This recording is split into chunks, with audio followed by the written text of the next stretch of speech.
ओर बढ़ने से पहले एक नजर आज की सुर्खियों पर। बिहार चुनाव से पहले आज होगी चुनाव आयोग की बैठक। सुबह 10 से 12 बजे तक होटल ताज में होगी बैठक में कई प्रमुख पार्टियां होंगी शामिल। नीतीश कैबिनेट की बैठक में 129 एजेंडों पर लगी मुहर। गया जी के विष्णुपद मंदिर कॉरिडोर का काशी विश्वनाथ शैली में होगा डिजाइन। संविदा एएनएम कर्मियों की मानदेय में हुई बढ़ोतरी। आधार अपडेट फीस में हुआ बड़ा बदलाव। डेमोग्राफिक अपडेट में 50 की जगह लगेंगे 75 रुपए। बायोमेट्रिक अपडेट की राशि बढ़कर हुई 125 रुपए। बिहार चुनाव से पहले 7 आईएएस अधिकारियों का हुआ ट्रांसफर। पटना के आयुक्त डॉक्टर चंद्रशेखर सिंह का नाम भी शामिल। प्रमुख पदों पर अनुभवी अधिकारियों की हुई तैनाती।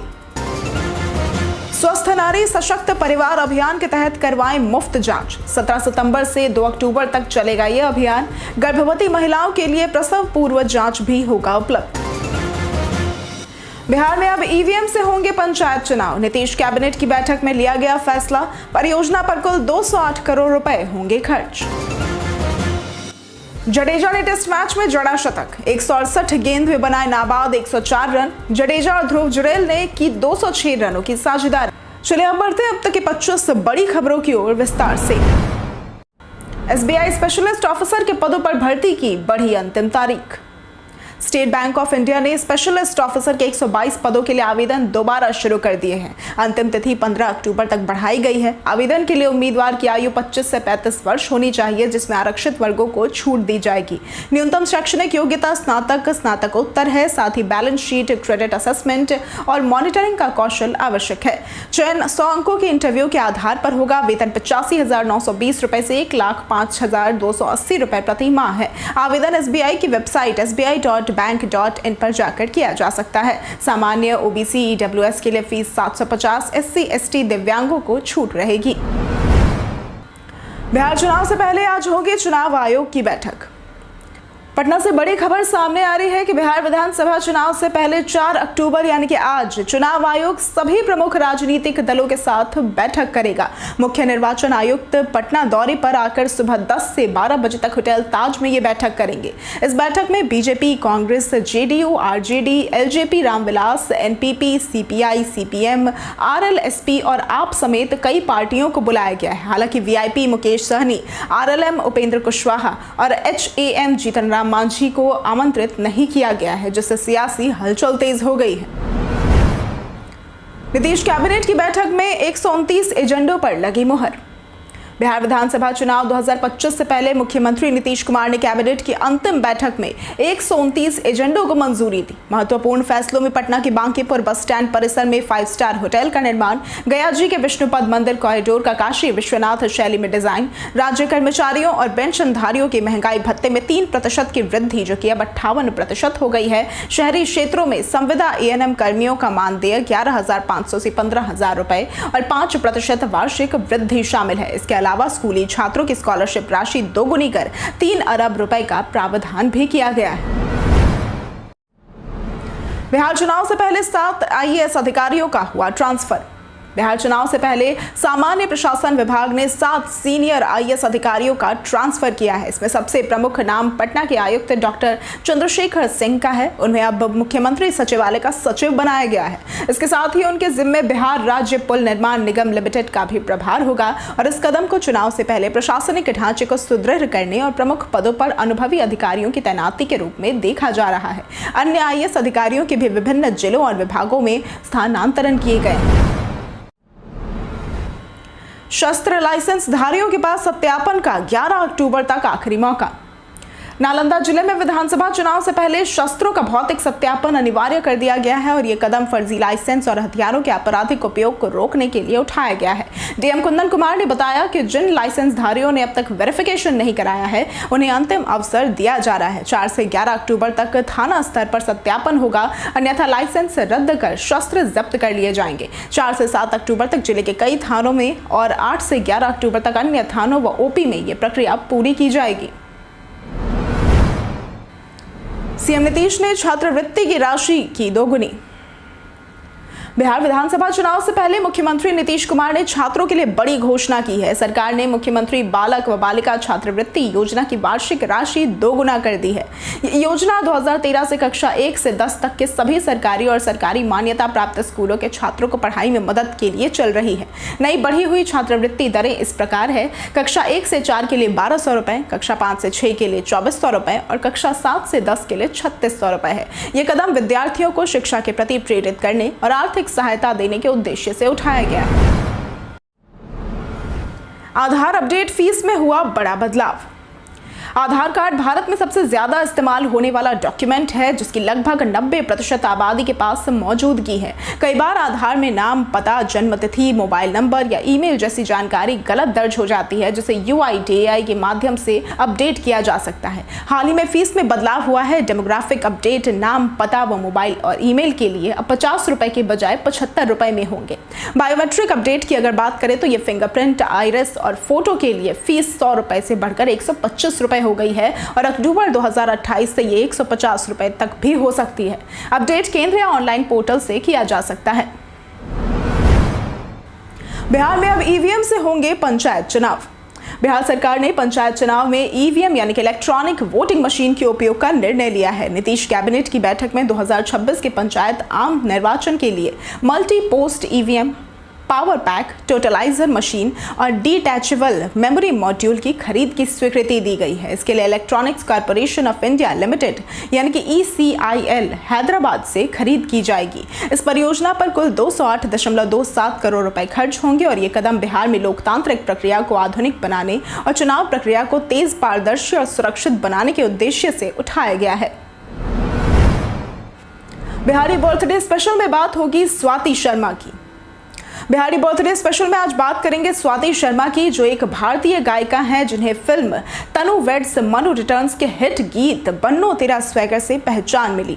उनका जन्म बिहार के मुजफ्फरपुर में हुआ और परिवार की जड़ें राजस्थान के सीकर से जुड़ी हैं।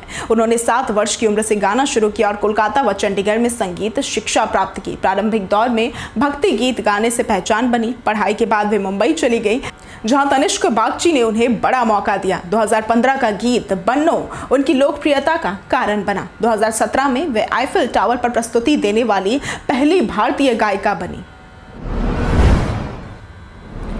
वैभव सूर्यवंशी ने तोड़ा यूथ टेस्ट में सबसे तेज शतक का रिकॉर्ड।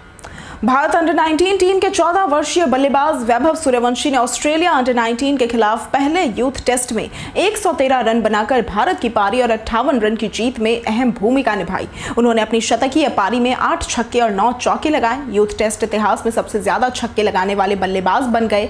वैभव ने अंडर 19 और यूथ टेस्ट में कई रिकॉर्ड तोड़े, जैसे 100 से कम गेंदों में 2 बार शतक और भारत के लिए एक पारी में सबसे ज्यादा छक्के। IPL और अंतर्राष्ट्रीय युवा क्रिकेट में उनके खेल ने गेंदबाजों में खौफ पैदा किया। कुल 34 छक्के।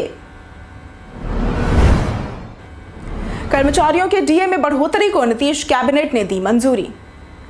बिहार कैबिनेट की अंतिम बैठक में 129 एजेंडों पर मुहर लगी। कर्मचारियों का महंगाई भत्ता 3% बढ़ाकर 58% कर दिया गया। स्कूली छात्र छात्राओं की स्कॉलरशिप दोगुनी कर दी गई, जिसमें 600 से 3600 तक बढ़ोतरी शामिल है। ANM कर्मियों का वेतन 11,500 से बढ़ाकर 15,000 और आशा कार्यकर्ताओं का मानदेय 1,000 से 3,000 रुपए किया गया।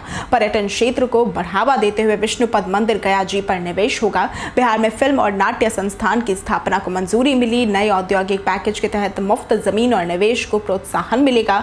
125 यूनिट बिजली मुफ्त और 2025 से 30 में 1 करोड़ नौकरियां सृजित की जाएंगी। पटना में छठ को लेकर स्वच्छता अभियान हुआ शुरू। दुर्गा पूजा के बाद बिहार में दिवाली और छठ महापर्व की तैयारियां शुरू हो जाती हैं। पटना नगर निगम छठ तक विशेष स्वच्छता अभियान चला रहा है, जिसमें नुक्कड़ नाटक, भजन संध्या और गंगा आरती के माध्यम से लोगों को जागरूक किया जाएगा। गांधी घाट, कंगन घाट, LCT घाट, राजा घाट, गाय घाट, दीघा घाट और महेंद्रू घाट पर ये आयोजन होंगे। अतिरिक्त सफाई कर्मियों और नोडल ऑफिसरों की व्यवस्था की गई है। नगर आयुक्त अनिमेश कुमार पराशर ने बताया कि यह अभियान लोगों को स्वस्थ और स्वच्छ बनाए रखने, प्लास्टिक हटाने और गंगा में पूजा सामग्री सही तरीके से डालने की जागरूकता फैलाने के लिए है। सीएम नीतीश आज करेंगे मिल्क प्रोसेसिंग यूनिट का शिलान्यास।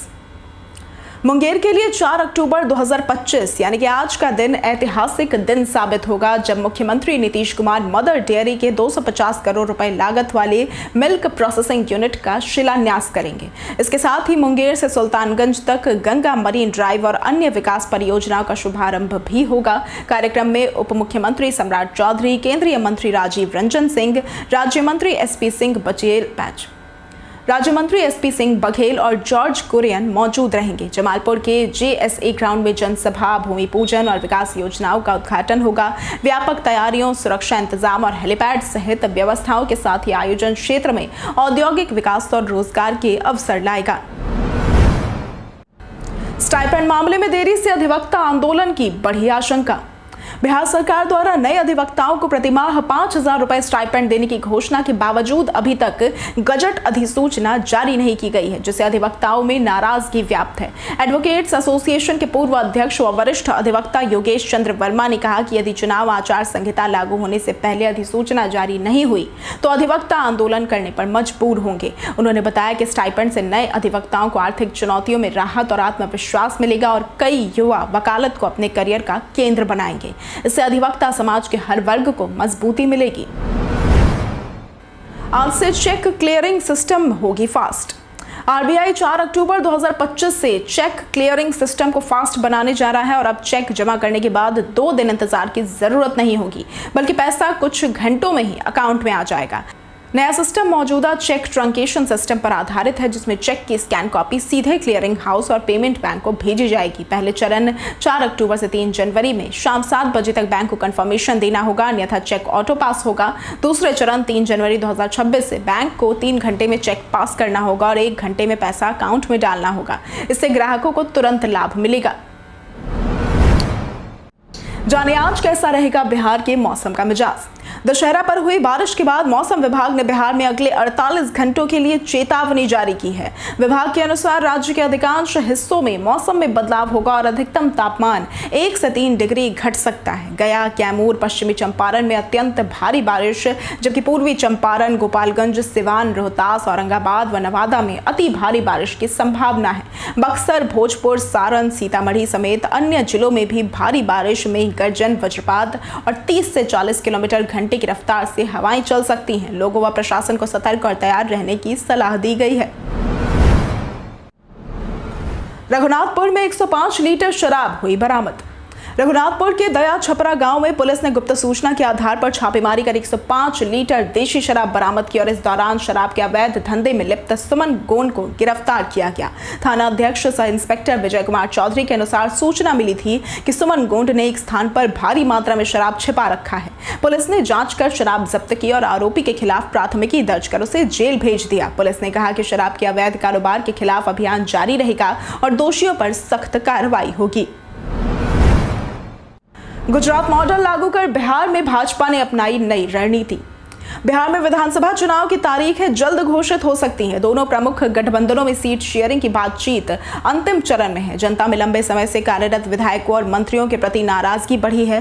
भाजपा बिहार में गुजरात मॉडल अपनाकर कई मौजूदा विधायकों और मंत्रियों के टिकट काट सकती है। करीब 30 विधायकों की ऐसी सूची तैयार की गई है। नीतीश कुमार के नेतृत्व में एनडीए 5वीं बार जीत की उम्मीद रखता है। भाजपा 80 विधायकों में से कई जगह नए चेहरों को मौका देने पर विचार कर रही है। हालांकि जमीनी स्तर पर यह चुनौती पूर्ण साबित होगा। प्रशांत किशोर 9 अक्टूबर को उम्मीदवारों की लिस्ट करेंगे जारी। बिहार विधानसभा चुनाव 2025 में जनसुराज पार्टी के संस्थापक प्रशांत किशोर 9 अक्टूबर को पहली उम्मीदवार सूची जारी करेंगे। उन्होंने 243 सीटों पर चुनाव लड़ने का ऐलान किया है और पूर्ण बहुमत से सरकार बनाने का दावा भी किया है। हालांकि लिस्ट में कितने उम्मीदवार शामिल होंगे यह अभी तक स्पष्ट नहीं हो पाया है। पार्टी ने बड़े चेहरे जैसे कि पूर्व केंद्रीय मंत्री RCP सिंह, भोजपुरी गायक रितेश पांडे और मीना द्विवेदी को शामिल किया है। वहीं एनडीए और महागठबंधन में सीटों का बंटवारा अभी तय नहीं हुआ है।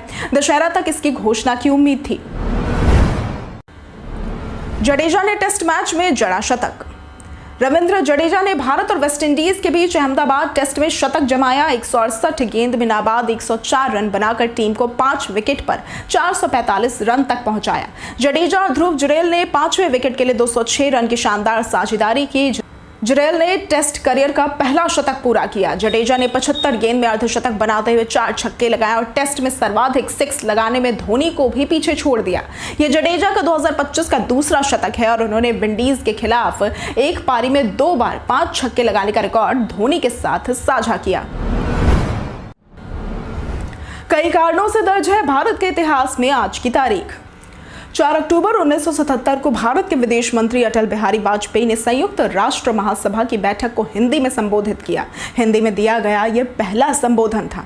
1884 को रामचंद्र शुक्ल का जन्म हुआ। ये 20वीं शताब्दी के हिंदी के प्रमुख साहित्यकार थे। 1931 में संध्या मुखर्जी का जन्म हुआ। ये हिंदी और बांग्ला की पार्श्व गायिका थी। 2015 में इदिदा नागेश्वर राव का निधन हुआ। ये भारतीय फिल्म निर्देशक एवं निर्माता थे।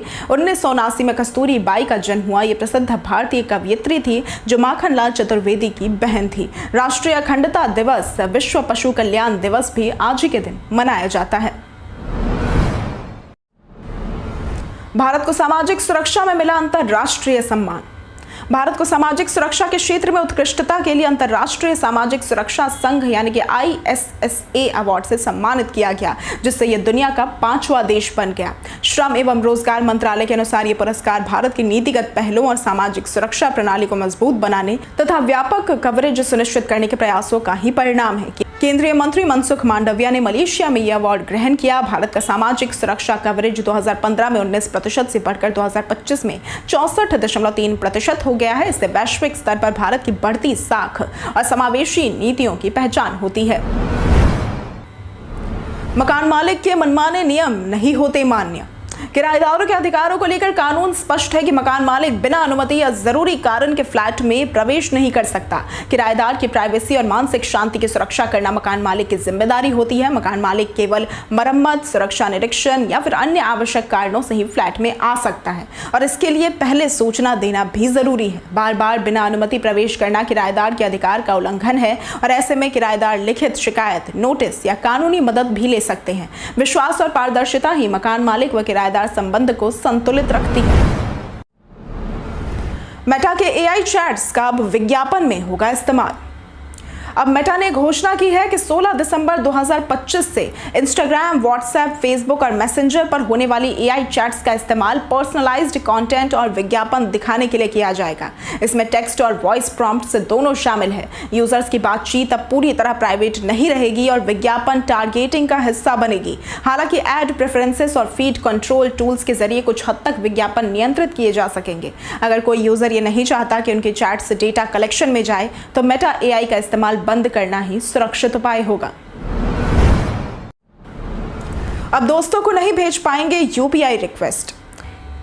UPI ने person to person collect request या पूल ट्रांजैक्शन फीचर 1 अक्टूबर 2025 से बंद कर दिया है। पहले इस सुविधा से कोई भी व्यक्ति दूसरे यूजर को UPI ID डालकर पेमेंट रिक्वेस्ट भेज सकता था, जिससे पैसे आसानी से ट्रांसफर हो जाते थे, लेकिन इसका दुरुपयोग कर स्कैमर्स नकली रिक्वेस्ट भेजकर लोगों को फंसाते थे। लिमिट तय करने के बाद भी धोखाधड़ी नहीं रुकी, तो अब सुरक्षा बढ़ाने के लिए इसे पर्सन टू पर्सन लेन देन से हटाया गया है, जबकि IRCTC, Amazon, फ्लिपकार्ट जैसे व्यापारी अभी भी इसका उपयोग कर सकेंगे। यूजर्स को अब QR कोड, UPI ID या मोबाइल नंबर से ट्रांजैक्शन करना होगा।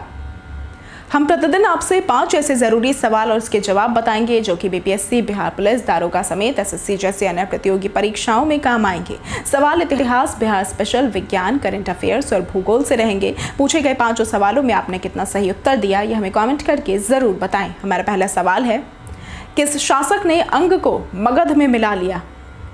A Chandragupta Maurya, B Bimbisara, C अज्ञात शत्रु या फिर D अशोक? इसका सही जवाब है B बिंबिसार। हमारा दूसरा सवाल है, कौन सा बौद्ध इतिहास श्रीलंका में बौद्ध धर्म के उदय और विस्तार के बारे में बताता है? A बुद्ध चरित्र, B दीपवंश, C कुलवंश या फिर D महावंश? इसका सही जवाब है D महावंश। हमारा तीसरा सवाल है, पटना में स्थित सबसे बड़ा तारामंडल कौन सा है? A नेहरू तारामंडल, B बिरला तारामंडल, C इंदिरा गांधी तारामंडल या फिर D पठानी सामंत तारामंडल? इसका सही जवाब है C इंदिरा गांधी तारामंडल। हमारा चौथा सवाल है, बिहार में पहला आम चुनाव कब हुआ था? A 1949, B 1947, C 1952 या फिर D 1960? इसका सही जवाब है C 1952। हमारा पांचवा सवाल है, महावीर की माता कौन थी? ए यशोधरा, बी चारुमित्रा, सी माया या फिर डी त्रिशला। इसका सही जवाब है डी त्रिशला। बीते दिन हमारे द्वारा पूछे गए सवाल का जवाब आप लोगों में से बहुत लोगों ने हमारे कमेंट सेक्शन में लिख कर दिया है। जिन्होंने हमारे द्वारा पूछे गए सवाल का जवाब दिया है उनके नाम है विकास दास, परवेज अंसारी, रणधीर कुमार, संजीव कुमार, जितेंद्र ठाकुर, राजीव कुमार, आदित्य प्रधान, परवेज वारसी, मनीष कुमार, वरुण सिंह, गुलशन कुमार, मनोज यादव, सरफराज अहमद, सुमन कुमारी, रंजीत मिश्रा, साहिब मुखिया, दिनेश कुमार, नौशाद रजा, अमरनाथ शाह, प्रदीप पंडित, हिमांशु शर्मा, विजय घायल, संजय कुमार, श्याम कुमार, पूनम कुमारी, नितेश राय, जितेंद्र ठाकुर, अखिलेश कुमार, राजकुमार यादव और राजेश यादव। इसके साथ बढ़ते हैं आज के सवाल की ओर। आज का सवाल है, इस बार आपका दशहरा का त्योहार कैसा बीता? आप अपना जवाब हमें हमारे कमेंट सेक्शन में लिखकर जरूर बताएं। आज के लिए सिर्फ इतना ही। बिहार के तमाम खबरों के साथ बने रहने के लिए देखते रहें बिहारी न्यूज़। और साथ ही अगर आप YouTube चैनल पर देख रहे हैं तो चैनल को सब्सक्राइब करें, और अगर आप Facebook पेज पर देख रहे हैं तो लाइक और फॉलो जरूर करें।